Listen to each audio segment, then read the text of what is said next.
Now students, in this particular lecture we will be focusing on the consumer behavior.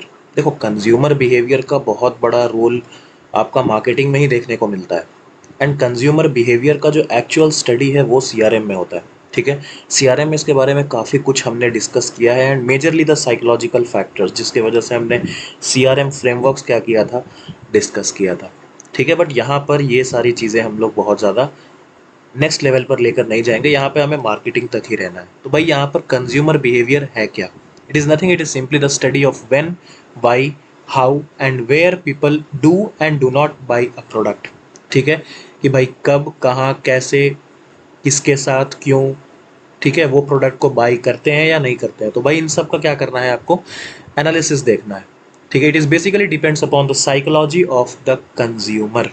Okay, and यही reason है कि भाई marketing और CRM दोनों को हम लोग क्या करते हैं, कंबाइंडली समझ के क्या करते हैं, चीज़ों को अंडरस्टैंड करते हैं. वहाँ के कॉन्सेप्ट यहाँ पर अप्लाई होते हैं और यहाँ के बहुत सारे कॉन्सेप्ट सीआरएम में अप्लाई होते हैं. ठीक है, तो अभी तक मैंने जितना कुछ पढ़ा दिया है ना, इसके बाद अगर सीआरएम के लेक्चर्स देखोगे ना, तो it will be very very easy for you to understand the things. Okay, it attempts the to understand the buyer decision making process both in. अच्छा, ये सब क्या है, नॉर्मल सी चीज़ें हैं, नॉर्मली तुम क्या कर लेना, पढ़ लेना. अच्छा, एक चीज़ और, कंज्यूमर बिहेवियर पे हम इतना फोकस क्यों करते हैं? क्योंकि मार्केटिंग का जो मेन अपना क्या है, लाइक सबसे इम्पॉर्टेंट जो अपना फोकस होता है वो कौन सा होता है, customer satisfaction. And customer satisfaction को स्टडी करने के लिए कंज्यूमर बिहेवियर स्टडी करना बहुत बहुत इंपॉर्टेंट है. क्यों? क्योंकि भाई अगर कोई बिजनेस एक्चुअली में एग्जिस्ट कर रहा है तो ऑफकोर्स उसके कस्टमर्स की वजह से ही कर रहा है ना, उसके क्लाइंट्स की वजह से ही कर रहा है. यस और नो? सो ये सारी चीज़ें हैं. अब हमको देखना है कि भाई ऐसे कौन कौन से बाइंग डिसीजंस हैं जिसके वजह से ये सारी चीज़ें हमें स्टडी करनी पड़ रही है, या फिर हमारे पास कौन कौन से वेरिएबल्स निकल कर आए जिसके वजह से फाइनली बिहेवियर में चेंज अपने को देखने को मिलता है, एक साइकोलॉजी में चेंज होने अपने को दिखता है फाइनली. ठीक है, तो बहुत सारी चीज़ें हैं यहाँ पे, देख लेना यार कि क्या क्या चीज़ें हैं. मैंने ऑलरेडी सब कुछ बता रखा है, होस्ट ऑफ वेरिएबल्स, जैसे क्या मोटिवेशन है, क्या नीड है, क्या एटीट्यूड है, पर्सनैलिटी कैरेक्टरिस्टिक, ये सारी चीज़ें क्या, आपका जो भी प्रोफेशनल स्टेटस है, ये सारी चीज़ें यहाँ पर क्या है, मेंशन है. अच्छा, एक चीज़ और, हम सर एक कॉमन चीज़ डिफाइन कर सकते हैं क्या? नहीं, कॉमन चीज़ कभी भी देखो डिफाइन नहीं कर सकते. हम एक पर्टिकुलर मार्केट को बस स्टडी कर सकते हैं एंड अलग अलग मार्केट अलग अलग तरीके से क्या करेगा, बिहेव करेगा. हम बिल्कुल भी ये एक्सपेक्ट नहीं कर सकते कि भाई आप अलग अलग मार्केट को क्या कर दो, एक ही मॉडल क्या कर लो, एक ही मॉडल से सारी थ्योरी उससे डिफाइन कर लो. नहीं, आपको अलग अलग एनालिसिस करना पड़ेगा क्योंकि हर जगह की मेंटालिटी क्या होती है, अलग अलग होती है. ठीक है, जैसे मैं एक एग्जांपल देता हूँ कि भाई बहुत बार आपके मन में आएगा कि भाई मुझे क्या करना है, अगर अपना एनुअल सेविंग करना है तो मैं हॉलीडे पे चला जाता हूँ. ठीक है, या फिर मुझे एंजॉय करना है तो मैं हॉलीडे पे जाऊँगा. लेकिन वाइफ क्या बोलती है कि भाई तुम अपने क्या कर दो, घर में इन्वेस्ट कर दो. आपका कलीग क्या बोलता है कि भाई तुम शेयर्स में क्या कर दो, इन्वेस्ट कर दो. होता है ना, ऐसा बहुत बार होता है. तो सबकी क्या है, मेंटालिटी अलग है फॉर द सेम अमाउंट. अगर किसी के पास पैसा रहेगा तो वो क्या करना चाहेगा, सबका अपना अपना क्या होता है, डिफरेंट मेंटालिटी होता है. So that's why the customer behaviour must have to be studied. अब यहाँ पर क्या है, एक पर्टिकुलर प्रोडक्ट को लेकर क्या करना है, हम लोगों को चीज़ों को स्टडी करना है. दस you would find that each person has his own or her own standards of judgments and distinct behavior in every aspect of his role as a customer. Okay, और इसी के हिसाब से फिर क्या करते हैं फर्दर हम लोग, लाइक स्ट्रैटेजी और ये मार्केट रिसर्च. पहले तो मार्केट रिसर्च करोगे कि भाई उसका किस वे से वो उसको कम्युनिकेट किया गया था, क्या प्रेफरेंसेस थे उसकी, क्या चॉइसेस थी. ठीक है, उसका इन्फॉर्मेशन सर्च करोगे, फर्दर मार्केट रिसर्च करोगे, फिर स्ट्रैटेजी बनाओगे, तब जाके कंज्यूमर पे डालोगे. यस और नो? कंज्यूमर क्या क्या करेगा भाई, उसका अपना ओन परसेप्शन सेंसेशन होता है, उसका अपना कॉग्निशन होता है, उसका अपना बहुत सारी चीज़ें ऐसी होती है जो उसको अफेक्ट करती हैं. बहुत सारी ऐसी चीज़ें होती हैं जो उसका खुद का बिलीफ होता है, जैसे नॉन वेज वेजिटेरियन. यस और नो? अब उसका बिलीफ है कि भाई मैं वेज ही खाऊंगा, और उसका एक और परसेप्शन बना हुआ है या एक उसका एक बिलीफ बना हुआ है कि भाई ऐसा करने से ऐसा हो जाता है.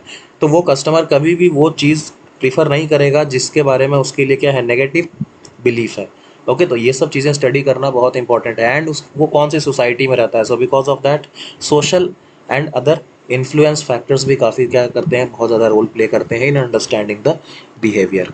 अब देखो नॉर्मली यहाँ पर सारी चीज़ें मैंने क्या कर रखी है, मेंशन कर रखी है कि देखो बहुत सारे फैक्टर होते हैं. ओवरऑल अगर मोटा मोटी मैं बात करूँ कि भाई चार चीज़ों में क्या कर लेते हैं हम लोग, क्लासीफाई करते हैं कि कौन कौन सा फैक्टर होते हैं, कल्चरल, सोशल, पर्सनल और साइकोलॉजिकल. कल्चरल में क्या है कि भाई वो कौन सा कल्चर का है, सब कल्चर, सोशल क्लास कौन से में बिलोंग करता है, ये सारी चीज़ें. सोशल फैक्टर्स, उसके रेफरेंस ग्रुप्स कौन कौन से हैं, फैमिली मेम्बर्स कौन है, ओके, उसका क्या स्टेटस है फाइनली अपने सोसाइटी में। फिर पर्सनल फैक्टर, क्या एज है उसकी, लाइफ साइकिल स्टेज, ऑक्यूपेशन क्या है उसका, इकोनॉमिक सिचुएशन क्या है, वो कैसा लाइफस्टाइल क्या करता है, जीता है, उसकी पर्सनालिटी कैसी है। साइकोलॉजिकल फैक्टर, ओके, मोटिवेशन क्या है उसके पास, perception, learning, beliefs and attitudes, ये सारी चीज़ें क्या कर दी गई है, बस मोटा मोटी 4 पार्ट्स में आपको क्लासिफाई कर दिया गया, दैट्स इट। ओके, अब देखो यहाँ पर बहुत सारे मॉडल्स आते हैं, सिर्फ एक दो मॉडल ही नहीं है, बहुत सारे मॉडल हैं। उनमें से एक मॉडल होता है stimulus response model of the consumer behaviour, जहाँ पर यहाँ पर वही देखो ब्लैक बॉक्स वाली जो क्वालिटी फैक्टर होता है ना, बस उसको क्या करते हैं यहाँ पर डिस्कस करते हैं। स्टिमुली का मतलब क्या होता है यार, देखो स्टिमुली का मतलब मैंने यहाँ पर क्या कर रखा है आपको बता रखा है, कहीं तो मैंने बताया, ये रहा देखो। Stimuli are any materials or items used to prompt respondents in a market research setting. Stimuli मतलब कुछ भी नहीं, वो सारे फैक्टर जो आपको क्या करें, अफेक्ट करें, सिंपली वही स्टिमुली है। ठीक है, वो सारे फैक्टर्स जिससे आपको फर्क पड़ता हो, ठीक है, वो सब क्या है, स्टिमुली है। तो सिंपली भाई वहाँ यहाँ पर क्या हो रहा है, बस वही सारी चीज़ें देखी जा रही हैं। स्टिमुली कौन है, 4 P's, अदर कैरेक्टरिस्टिक्स, ठीक है, मार्क जो आपका क्या है, मार्केटिंग मिक्स है, वो सारी चीज़ें ऑफ कोर्स क्या करेंगे, अफेक्ट करेंगे ना आपको, क्योंकि वो चीज़ें आप क्या कर सकते हो, चेंज कर सकते हो। वो सारी मार्केटिंग मिक्स जो मैंने आपको बता रखा है, वो हर एक चीज़ क्या करेगा, वो आपके थॉट्स को चेंज कर सकता है, वो आपके सोचने के तरीके को चेंज कर सकता है। और अदर में देखा जाए तो वही इकोनॉमिक, टेक्नोलॉजिकल, पॉलिटिकल, कल्चरल, तो ये सारी चीज़ें क्या करेंगी, आपको अफेक्ट करेंगी। That's why it is simply included in the stimuli. So simply आप एक फैक्टर चेंज कीजिए और सीधा सीधा क्या कीजिए, बायर का कैरेक्टरिस्टिक और डिसीजन चेक कीजिए, ठीक है, एंड फाइनली बायर का रिस्पॉन्स चेक कीजिए। ठीक है, तो ये एक नॉर्मल सा तरीका है, ये मतलब बहुत ज़्यादा ऐसा इंपॉर्टेंट नहीं है, बट ऐसे दे दिया मैंने। ठीक है, ओवरऑल देखो कल्चरल में सारा देखो यहाँ पे हर चीज़ एक मैंने डाल रखा है। नॉर्मली क्या करना है, एक बार रीड आउट कर लेना, मतलब आंखों से एक बार क्या घुमा लेना, ठीक है, कि हाँ क्या क्या चीज़ें हैं। जैसे कल्चरल में कौन कौन से फैक्टर्स आ जाते हैं, सोशल्स में कौन कौन से फैक्टर आ जाते हैं, वो सारा एक बार लिखा हुआ है। तो इससे क्या होता है ना, एक बार मतलब दिमाग में एक बार दिख जाता है ना, तो बाद में ऑप्शंस को एलिमिनेट करना काफ़ी आसान हो जाता है, अगर इससे कोई क्वेश्चंस अपना अपीयर हुआ तो।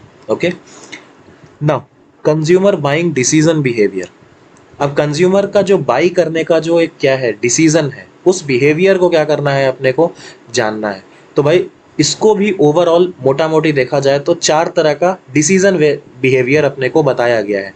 एक डिसीजन होता है कॉम्प्लेक्स टाइप का, जहां पर कस्टमर या कंज्यूमर बहुत ज़्यादा इन्वॉल्व होता है, एंड एक बहुत बड़ा ब्रांड डिफरेंस क्या करता है, शो करता है। जैसे आज आप जाते हो तो बहुत लोगों ने सुना होगा एचपी का लैपटॉप, ठीक है, और बहुत लोगों ने सुना होगा, जैसे अभी कुछ छोटे मोटे ब्रांड निकल के आए हैं, एविटा या फिर ऐसे कुछ, मुझे एग्जैक्टली ध्यान नहीं है। एविटा मतलब आपने नाम भी नहीं सुना होगा, ठीक है, ऐसे ऐसे ब्रांड्स हैं। तो ऐसे केस में क्या होता है कि कस्टमर बहुत ज़्यादा इन्वॉल्व भी होता है, लाइक बहुत ज़्यादा इंटरनेट पे सर्च करता है कौन सा अच्छा है कौन सा नहीं है। सो ये बहुत कॉम्प्लेक्स हो जाता है, एंड इवन जब शॉप पे जाता है ना, तो वो इवन कंफ्यूज हो जाता है, अगर 3-4 प्रोडक्ट उसने और क्या कर लिए देख लिए तो। बट उसके मन में है ना, ब्रांड्स के बीच में बहुत ज़्यादा क्या है, एक डिफरेंस क्रिएटेड है कि भाई एविटा का लैपटॉप क्या है, मतलब उतना अच्छा नाम सुना नहीं है मैंने, मुझे नहीं पता उसका परफॉर्मेंस कैसा है। और अगर उसने एचपी का नाम सुना होगा तो भाई वो बाय डिफॉल्ट किसको प्रीफर करेगा, एचपी को प्रीफर करेगा। सो that's Y computer is simply included in the complex decision behaviour.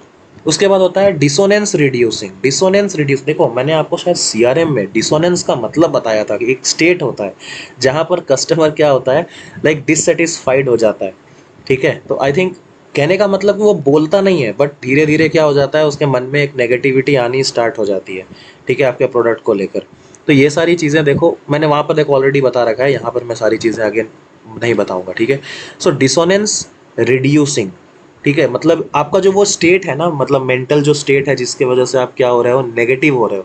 जैसे मैंने आपको बताया था ना कि आजकल कस्टमर्स क्या कर रहे हैं, बहुत स्पेसिफिक होते जा रहे हैं। सो दैट्स वाई वहाँ पर मैंने डिसोनेंस वर्ड इंट्रोड्यूस किया था सीआरएम में, ठीक है। तो ये स्पेसिफिक होने का मतलब क्या है कि भाई अननेसेसरी वो नेगेटिव स्टेट में ना रहे। जैसे होता है ना, बहुत बार कस्टमर प्रोडक्ट को परचेस करने के बाद भी उसके मन में क्या होता है, नेगेटिव थॉट्स होते हैं कि यार मतलब ये प्रोडक्ट ऐसा है वैसा हो गया या फिर वैसा, मतलब आप फिर भी सेटिस्फाइड नहीं रहते। क्यों, दूसरे बोल देते हैं कि भाई वो अच्छा है या फिर ये अच्छा है, तो आपके मन में एक नेगेटिव थॉट आ जाता है। ठीक है, सो ये चीज़ बिल्कुल रिड्यूस होना चाहिए। सो ऐसा कोई अगर डिसीजन वेरिएबल है, ठीक है, या डिसीजन बिहेवियर आपको देखने को मिलता है डिसोनेंस रिड्यूसिंग, इसमें भी क्या होता है, कस्टमर बहुत ज़्यादा इन्वॉल्व होता है, लेकिन ब्रांड के बीच में उतना कुछ खास डिफरेंस आपको देखने को नहीं बताता है वो।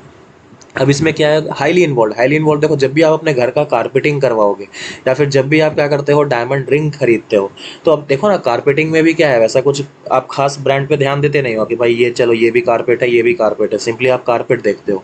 डायमंड रिंग्स, अब देखो जितनी भी कंपनीज बना रही हैं सब के सब क्या है, फेमस है, इसलिए ज़्यादा आप ब्रांड के डिफरेंस पे क्या करोगे, ध्यान भी नहीं दोगे। So these are the things which are included in the dissonance reducing decision behavior। मतलब कहने का मतलब कि कस्टमर नहीं चाहता ना कि मैं अननेसेसरी कोई नेगेटिव थॉट्स में क्या हूँ, इन्वॉल्व हूँ, तो बहुत ज़्यादा स्पेसिफिक हो जाता है।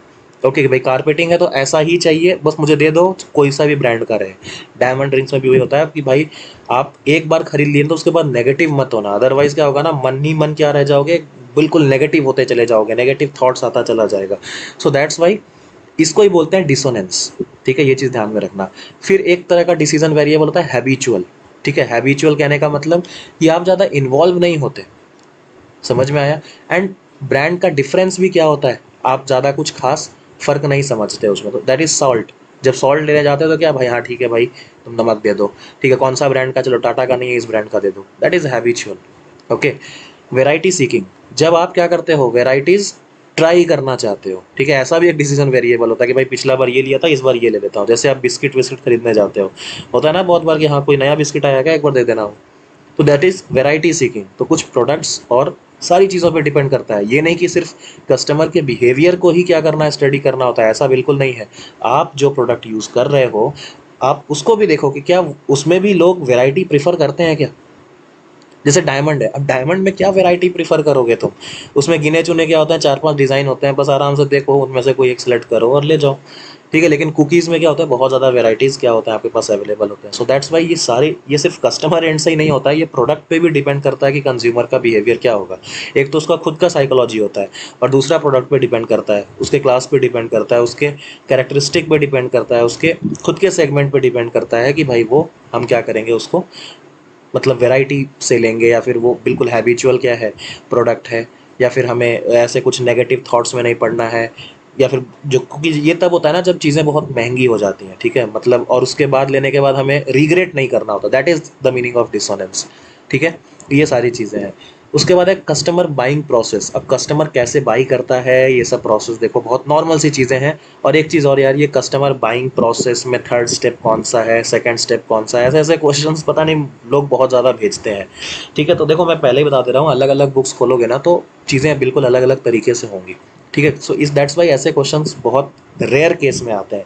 हाँ ये चीज़ है कि अगर आपका कोई सेमेस्टर एग्जाम हो, या फिर अगर आपको एक स्पेसिफिक यूनिवर्सिटी होती है ना, तो उसको पता है हमारे कॉलेज में कौन सी बुक चल रही है, तो वो उसके हिसाब से क्या करते हैं, क्वेश्चंस बनाते हैं। तो ये कोई कॉलेज का एग्जाम नहीं है, this is the competitive exam. और यहाँ पर कौन से वाले मॉडल में ये थर्ड प्रोसेस कौन सा है, ये भाई ऐसे ऐसे क्वेश्चन से दूर रहना, ऐसे ऐसे मतलब लोगों से भी दूर रहना जो ऐसे ऐसे क्या करते हैं, क्वेश्चंस पूछते हैं, बिकॉज ये DFCCL के लिए बिल्कुल भी इंपॉर्टेंट नहीं है। सिंपली बेसिक सी चीज़ें क्या करनी है, अपने को पढ़नी है, हर एक चीज़ पढ़नी है, ये चीज़ ध्यान रखना, कुछ भी छोड़ना नहीं। एकदम शॉर्ट में सिंपल वे में क्या करना है, पढ़ने का है, समझ समझ के पढ़ने का है सब कुछ, तो कुछ भी नहीं।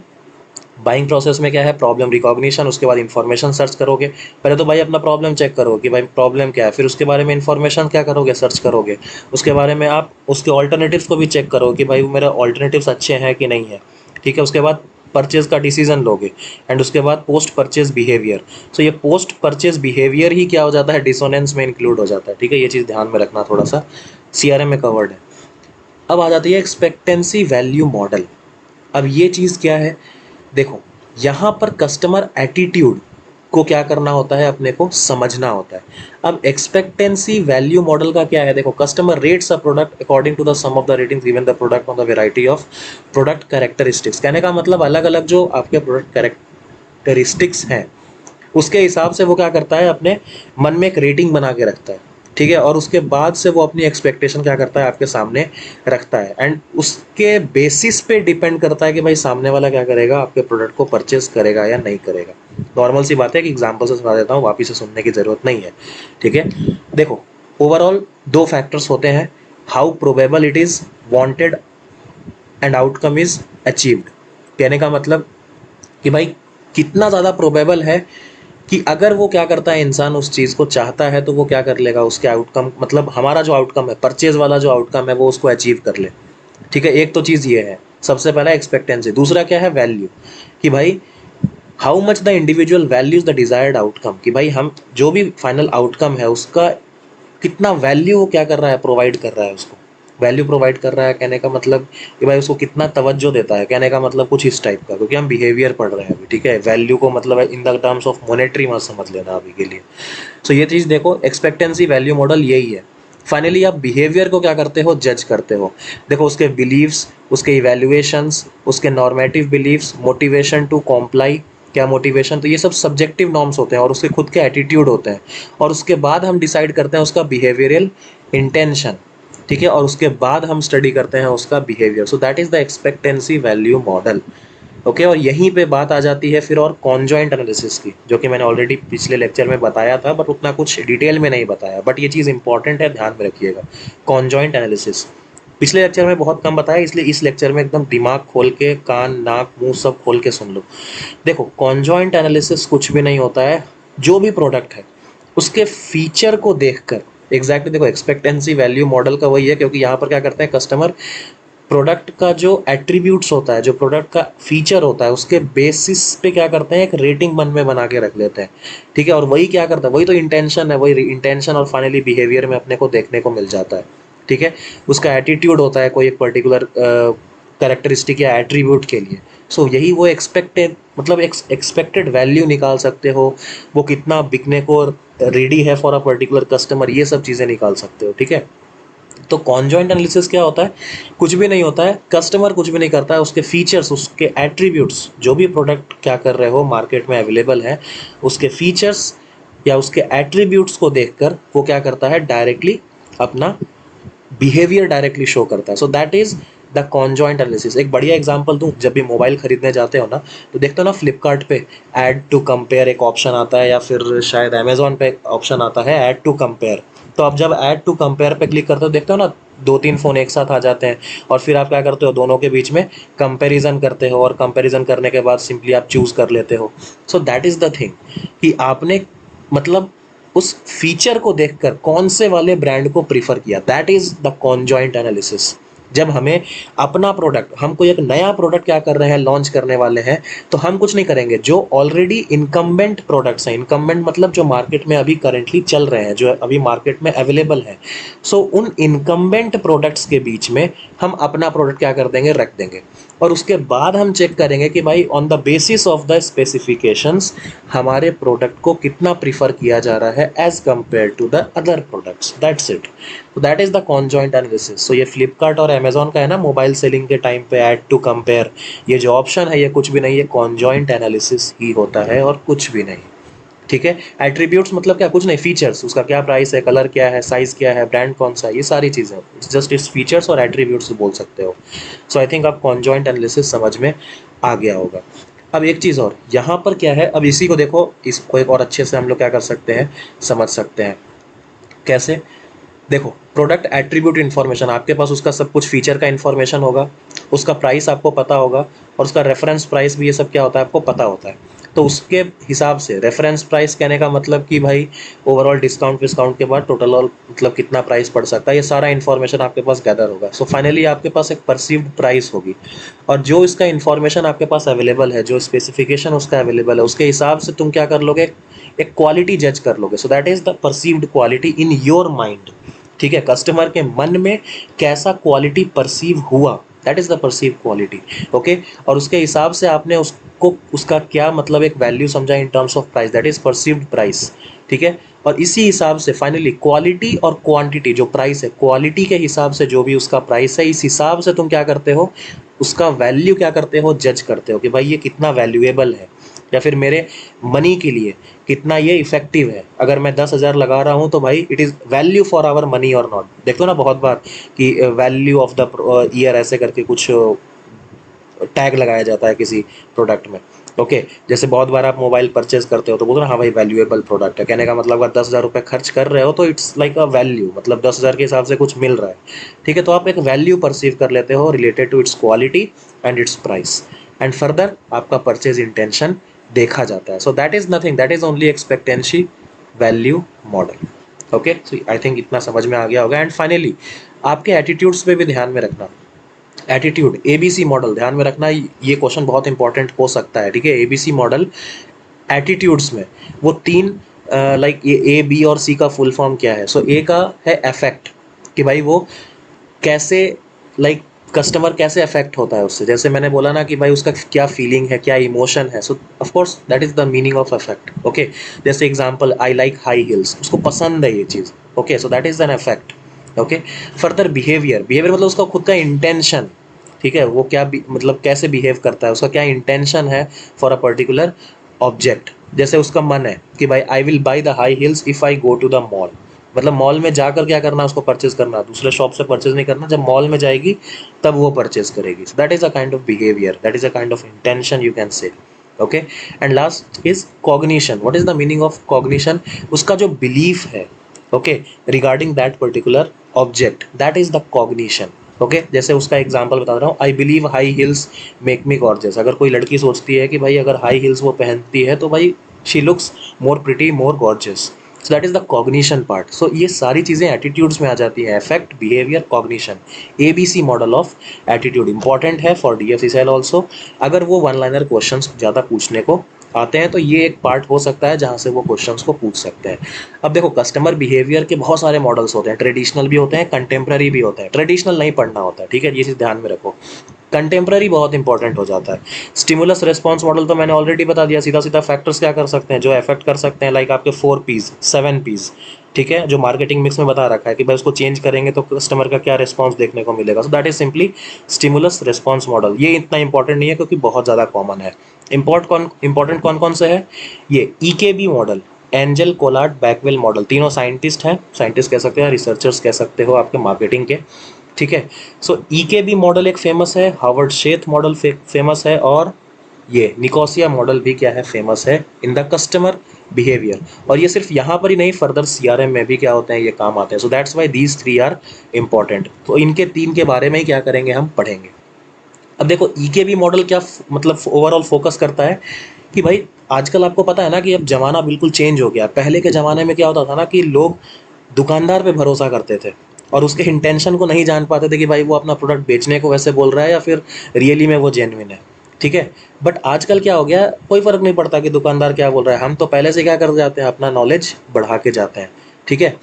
सो ईकेबी मॉडल में क्या होता है दैट जो भी अभी fast growing body of knowledge या रिसर्च कंसर्निंग कंज्यूमर बिहेवियर, कहने का मतलब कि जिस लेवल पे जो अपना कस्टमर है, लाइक उसका जो फास्ट ग्रोइंग क्या है, नॉलेज के हिसाब से उसका बिहेवियर क्या करते हो तुम, जज करते हो। ये सारी चीज़ें हैं, जैसे नॉलेज बहुत फास्ट ग्रोइंग, एक क्या है, नॉलेज होता है कि भाई कितनी जल्दी वो क्या कर लेता है, उस चीज़ के बारे में नॉलेज गेन करके कैसा बिहेव करता है। So that is the things which are included in the EKB model. तो देखो, इसमें होता कुछ भी नहीं है, ये सब देखो सारी मेमोरी मतलब कस्टमर का के मन में जो कुछ भी है, ठीक है। तो ये सारी चीज़ें हैं, एक्सपोजर, मार्केट स्टिमुली, जो चीज़ें अफेक्ट कर सकती हैं, एक्सपोजर, अटेंशन, कम्प्रीहेंसिव परसेप्शन उसका, ठीक है, एक्सेप्टेंस क्या है, retention, further memory, internal search मतलब वही है भाई, वो नेटवर्क पे सर्च करके बढ़िया से इंफॉर्मेशन गेन करके जाएगा। उसके बाद उसका क्या हो जाता है, ये सारी चीज़ें वो क्या करेगा, प्लेस करेगा। देखो, तो इसलिए इसको ओवरऑल 3 पार्ट में, 3 लेवल में बांटा गया है। एक तो इनपुट मतलब जो भाई मार्केट फैक्टर्स हैं, जो कंपनी अपने फैक्टर्स क्या कर सकती है, मैनिपुलेट कर सकती है, लाइक द मार्केटिंग मिक्स, ठीक है, या फिर वो सारे स्टिमुली फैक्टर्स, ठीक है। तो ये इनपुट है, ये मार्केट से इंफॉर्मेशन आ रही है। एक है जब वो खुद का इंफॉर्मेशन क्या करने लग जाता है, खुद का नॉलेज क्या करने लग जाता है, बीच में वो पुट अप करने लग जाता है। सो वो पहले उस इंफॉर्मेशन को प्रोसेस करेगा, जो मार्केट से आ रहा है वो भी, और जो उसके खुद के पास है वो भी। इंटरनल सर्च, ये चीज़ इंपॉर्टेंट है यहाँ पर, ठीक है।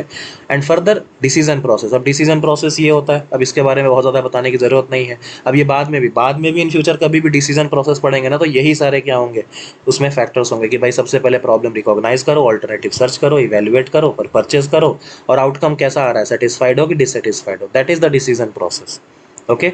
एंड लास्टली आपका एटीट्यूड रोल प्ले करेगा इसमें। जब आप आपके आउटकम के बेसिस पर, देखो ध्यान में रखो, आउटकम के बेसिस पर क्या होगा आपका, ये सारा एबीसी मॉडल ऑफ एटीट्यूड आपको देखने को मिलेगा कि भाई belief, attitudes and intention. Intention कौन सा वाला है, देखो कहाँ चला गया, देखो इंटेंशन बिहेवियर में आ जाता है, ठीक है, ये चीज़ ध्यान में रखिएगा। सो ओवरऑल बिलीफ, बिहेवियर, और ये देखो आपका एटीट्यूड्स, ये सब, तो ओवरऑल ये सारी चीज़ें आप ध्यान में रखिए, कॉग्निशन, बिलीफ्स में आपका कॉग्निटिव आ जाता है, इंटेंशंस में आपका बिलीफ, सॉरी, इंटेंशन में आपका बिहेवियर आ जाता है, और देखो यहाँ पे बिलीफ्स ये वाला है कॉग्निशन का, तो ये कुछ नहीं, एबीसी मॉडल ही वहाँ पर क्या हो रहा है, एप्लीकेबल है लास्टली। एंड लास्टली आप क्या कर लेते हो भाई, क्योंकि आप क्या कर रहे हो उसमें स्टडी कर रहे हो, तो of course the variable influencing the decision process, ये सारी चीज़ें क्या कर लेते हो आप, स्टडी कर लेते हो। लेकिन यहाँ पर ज़्यादा तवज्जो किस चीज़ को दी जाती है, कस्टमर के नॉलेज को, जो मार्केट में फैलाया जा रहा है इसका हम लोग यहाँ पर ज़्यादा सर्च नहीं करते। इफेक्ट तो ऑफ कोर्स होता ही है उसका, बट कस्टमर अपने नॉलेज के हिसाब से कैसे चीज़ों को क्या कर रहा है, मैनिपुलेट कर रहा है, अपने नॉलेज के हिसाब से कैसा डिसाइड कर रहा है, कैसा बिहेव कर रहा है, ये स्टडी होती है ईकेबी मॉडल में। Next is the Harvard Sheth model of the consumer behaviour. इसमें क्या हो जाता है, इसमें कुछ भी नहीं, जितने मेनली जो मार्केट की तरफ से आ रहे हैं ये ज़्यादा तवज्जो दिया जाता है। कस्टमर की क्या नॉलेज है इन सब पे फ़र्क नहीं होता है, हमने क्या एग्जैक्टली मार्केट में इंफॉर्मेशन डाला या हमने किस तरीके से मार्केटिंग मिक्स को मैनिपुलेट किया, तो कस्टमर का बिहेवियर कैसा हुआ, that is the only study which we need to do. अब मार्केटिंग मिक्स में क्या होता है, इन्फॉर्मेशन फैलाना। अब इन्फॉर्मेशन फैलाना कहने का मतलब ये अपने हाथ में है कि मुझे मार्केट में अपने प्रोडक्ट के लिए क्या इन्फॉर्मेशन फैलाना है, ओके और हमको मुझे उसके हिसाब से क्या करना है कि भाई फाइनल आउटकम या उसका बिहेवियर कैसा है। यहाँ पर कस्टमर की क्या नॉलेज है, हम इस चीज़ को तवज्जो नहीं दे रहे, इसकी तवज्जो कहाँ देते थे, ईकेबी मॉडल में देते थे। अब मार्केटिंग मिक्स के फैक्टर्स को हम लोग क्या कर रहे हैं, चेक कर रहे हैं, या स्टिमुलस, इनपुट स्टिमुलस।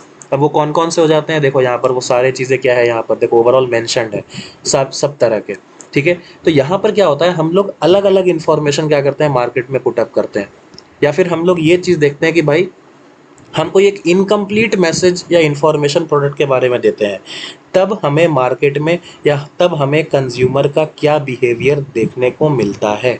जैसे आज मैंने क्या कर दिया, एक प्रोडक्ट, एक मोबाइल क्या कर दिया, मार्केट में डाल दिया। अब मैंने क्या बताया, वो सैमसंग का फ़ोन था, बट मैंने मार्केटिंग ऐसी करी ना कि मैंने बोला कि भाई उस फ़ोन में ना सुपर एमोलेड डिस्प्ले नहीं है, बाकी सब कुछ बढ़िया है लेकिन सुपर एमोलेड डिस्प्ले नहीं है, तो मैंने एक इन्फॉर्मेशन कम डाला, समझ में आया, एक इनकम्प्लीट इन्फॉर्मेशन डाला। और फिर मैंने देखा कि भाई जो सेम स्पेसिफिकेशन में जो सुपर एमोलेड स्क्रीन वाली जो फ़ोन है, और उसका मैंने थोड़ा सा क्या कर दिया, प्राइस समझो 3-4 हज़ार एक्स्ट्रा कर दिया, ठीक है। जो सुपर एमोलेड वाली थी, ये भी सुपर एमोलेड है, इसकी एक्चुअल में प्राइस मैंने कम कर दी, बट इन्फॉर्मेशन भी हमने क्या कर दिया, कम कर दिया, ठीक है। तो हमने कुछ भी नहीं कहा, हमने सिर्फ देखा कि भाई अब कस्टमर कैसा प्रीफर कर रहा है, अब कौन से प्रोडक्ट को प्रीफर कर रहा है, तो ये हम क्या कर रहे हैं, मैनिपुलेट कर रहे हैं। जो आपका क्या है, कंज्यूमर का यहाँ पर कोई रोल नहीं है, यहाँ पर फोकस किसका है, मार्केटर्स का है। जो सेल कर रहा है, सेलर का यहाँ पर क्या कर रहे हैं, ओरिएंटेशन देख रहे हैं कि भाई वो क्या इन्फॉर्मेशन मार्केट में पुट कर रहा है, एंड उसके हिसाब से हमें क्या रिस्पॉन्स देखने को मिल रहा है, ठीक है। तो यही यहाँ पर देखो लिख रखा है, it attempts to explain the rationality of choice. Rationality of choice मतलब कि भाई लोगों का चॉइस कैसे कैसे क्या करता है, चेंज करता है of the product by the consumer under conditions of incomplete information and reduced processing capacity, sorry reduced processing capability. तो यही सारी चीज़ें हैं। ओवरऑल मैंने देखो तुमको सब कुछ बता दिया, ठीक है। 3 लेवल पर इसको देखो जाना जाता है, ये चीज़ इंपॉर्टेंट है, ध्यान में रखिएगा। एक है एक्सटेंसिव प्रॉब्लम सॉल्विंग, दूसरा लिमिटेड प्रॉब्लम सॉल्विंग, और तीसरा रूटीन रिस्पॉन्स बिहेवियर। सबसे हाईएस्ट लेवल पर कौन है, एक्सटेंसिव प्रॉब्लम सॉल्विंग, जहाँ पर लाइक सब कुछ क्या है, इसके पास इंफॉर्मेशन क्या होता है, पता होता है, हर एक चीज़, एक छोटी से छोटी क्या है इंफॉर्मेशन उसके पास पता है, तो that is the extensive problem solving. एक होता है रूटीन रिस्पॉन्स, कि भाई ठीक है उतना कुछ खास पता नहीं है, बस नॉर्मली जाके माइक लगा के पूछ लिया कि बताओ तुमको ये प्रोडक्ट कैसा लगा, that is a thing, that is routine response behaviour. तो 3 अलग अलग लेवल पे क्या कर सकते हो, तुम उस पर काम कर सकते हो, ठीक है। उसके बाद आपने थोड़ा सा हल्का सा उसको इन्फॉर्मेशन दिया, और उसके बाद आपने पूछ लिया, और उसके बाद आपने पूरा इन्फॉर्मेशन दिया, और तब आपने क्या किया, उसको पूछा। तो ये 3 अलग अलग लेवल पे हम लोग क्या करते हैं, ये एनालिसिस करते हैं कि भाई based on the information they are having what is their behaviours, that is the thing which are done in Harvard Sheth model of consumer behaviour. I think ये चीज़ें समझ में आएगी। आई थिंक मैं एक्सपेक्ट कर रहा हूँ कि मैं बहुत ज़्यादा तेज ना बोल रहा हूँ। And lastly we need to study, this is an important one also we can say, but more important is this Harvard Sheth model of consumer behaviour, ये ज़्यादा इंपॉर्टेंट है, ठीक है। सो निकोसिया मॉडल में क्या होता है, कुछ भी नहीं, हम सिंपली चेक करते हैं कि भाई जो रिलेशनशिप है फर्म का और जो पोटेंशियल कस्टमर का क्या है, जो रिलेशनशिप है वो कैसा है, और उस रिलेशनशिप के हिसाब से या फिर उनके बीच में जो अंडरस्टैंडिंग है उसके हिसाब से हमें क्या फाइनली आउटपुट देखने को मिलता है। ओके, सो ये चीज़ है। तो अब देखो भाई, अगर हमें किसी कंपनी के बारे में या फिर उसके प्रोडक्ट के बारे में जानना है तो हम कैसे जानेंगे? ऑफ कोर्स वो कोई एडवर्टाइजमेंट करेगा तब तभी हम क्या कर पाएंगे, जान पाएंगे। सो देखो, एक तो एट्रीब्यूट किसका होना है, कंपनी का भी, कंपनी का क्या फीचर है, ओके। और दूसरा क्या है, कस्टमर का क्या फीचर है। और हम क्या कर रहे हैं, ट्रांसफर ऑफ द इंफॉर्मेशन, ये कैसे ट्रांसफर करेगा, through the advertisement.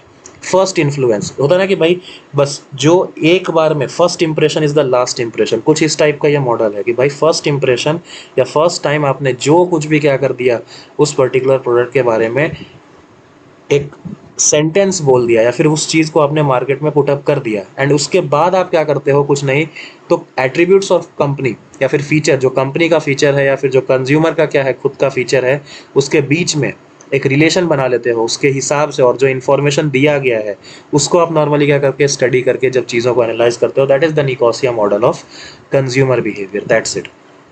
Official language में कैसे बोलोगे, simply the relationship between the firm and it's potential consumer, इस पे फोकस करता है, ठीक है। कंपनी एग्जैक्टली क्या फीचर ऑफर कर रहा है, कस्टमर का एग्जैक्टली कैसा नेचर है, इन दोनों के बेसिस पर वो चीज़ें क्या करते हैं, एनालाइज करते हैं। तो कुछ भी नहीं, ये इन्फॉर्मेशन इसको ट्रांसफर हुआ, फर्दर कोई ना कोई एक एक्सपीरियंस, ऑफ कोर्स आप किसी प्रोडक्ट को परचेज करने से पहले आप नीचे फीडबैक जरूर पढ़ते होगे, समझ में आया? जैसे आप नीचे कमेंट जरूर देख लेते हो कि भाई क्या कमेंट आया, आजकल तो बहुत फेमस भी चल रहा है यूट्यूब पे भी। आजकल लोग क्या करते हैं, कोई वीडियो को देखते हैं तो साथ साथ नीचे कमेंट जरूर पढ़ते हैं, यस और नो। और कहीं पे रिप्लाई ज़्यादा आया तो उसको तो जरूर पढ़ते हैं, रिप्लाई ज़्यादा पढ़ते हैं, कमेंट्स नहीं पढ़ते, रिप्लाईज बहुत ज़्यादा पढ़ते हैं, उसमें बहुत लोग इंटरेस्ट लेते हैं, यस और नो।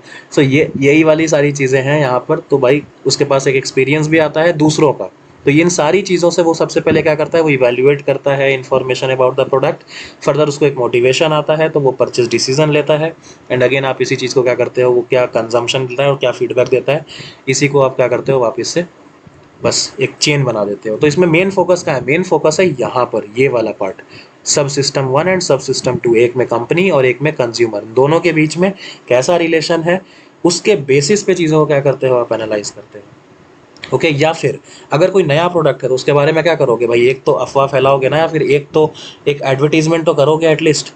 अफवाह मतलब क्या भाई, वो एडवर्टीजमेंट, यस और नो, कि भाई पहली बार में आप सबसे फर्स्ट टाइम फर्स्ट इंप्रेशन कैसा डाल रहे हो, तो भाई उस फर्स्ट इंप्रेशन के बेसिस पे कैसा आपका क्या है, कस्टमर का परफॉर्मेंस है या फिर उसका क्या बिहेवियर है, that is the Nicosia model, okay. ये एक साइंटिस्ट हैं, 1976 में, इसका ये सब कोई इतना इंपॉर्टेंट नहीं है। Human being is analysed as a system with the stimuli as the input and the behaviour is the output. हाँ भाई, ये तो सब में ही है, इनपुट क्या दे रहे हो, स्टिमुली तो ये क्या दोगे तुम, इनपुट देखो। स्टिमुली मतलब जो मार्केट में इंफॉर्मेशन है जो आपको अफेक्ट कर सकता है, that is the stimuli, okay. And behaviour of course output, वो तो हम बिहेवियर तो हर सारे मॉडल में ही क्या कर रहे हैं, स्टडी कर रहे हैं। Nicosia model explains the consumers buying behaviour from the marketers perspective, yes that is very important, ये चीज एमसीक्यू में आ सकती है, मार्केटर्स पर्सपेक्टिव, ठीक है। अच्छा, मार्केटर्स पर्सपेक्टिव से एक चीज और था, कौन सा वाला था, हार्वर्ड शेथ मॉडल। बट यहाँ पर सिर्फ और सिर्फ अंदर का क्या कर रहे थे हम, मार्केटिंग जो स्टिमुलस है सिर्फ उसको हम लोग क्या कर रहे थे, चेक कर रहे थे कि भाई हमने क्या एग्जैक्टली इंफॉर्मेशन दिया। और ये सिर्फ नए प्रोडक्ट के लिए नहीं, सारे प्रोडक्ट के लिए वैलिड होता है, Harvard Sheth, that is why it is more famous as compare to the Nicosia model. Nicosia model generally नए प्रोडक्ट्स के लिए क्या करते हैं, यूज में लेते हैं कि भाई मार्केटर्स का जो पर्सपेक्टिव है उसके हिसाब से कंज्यूमर का क्या बिहेवियर है, तो दोनों एक जैसे ही हैं, ठीक है। लेकिन जो सबसे फर्स्ट वाला था एंजल कोलार्ड बैकवेल, ये कस्टमर पर्सपेक्टिव से, ये चीज ध्यान में रखिएगा, क्योंकि कस्टमर अपने नॉलेज के हिसाब से कैसा बिहेव कर रहा है ये वो बताता है। एक इन्फॉर्मेशन और देनी थी यार, बहुत लोगों ने रिक्वेस्ट करी थी कि सर एक प्रॉब्लम सॉल्विंग ग्रुप है ना, आप अलग से बनाइए, या फिर जहाँ पर कुछ भी इधर उधर फालतू डिस्कशन नहीं होता हो। तो देखो, चैनल का नाम ध्यान में रख लो, DFCCIL क्वेश्चन सॉल्विंग करके सर्च करोगे तो आपको इस चैनल का सारा कुछ आपको मिल जाएगा, ठीक है। नॉर्मली इस चीज़ को ज्वाइन कर लेना, यहाँ पे सिर्फ और सिर्फ क्या होंगे, आपके क्वेश्चंस ही डिस्कस किए जाते हैं ओवरऑल। तो ये चीज़ आप ध्यान में रखिए, ज़्यादा दिन नहीं हुआ है, 7 या 8 डेज हुआ है इसको क्रिएट किए हुए। सो फटाफट इसको ज्वाइन कर लो यार, आगे आने वाले समय में बहुत सारे क्वेश्चंस क्या करेंगे, इसमें भी डिस्कस करेंगे।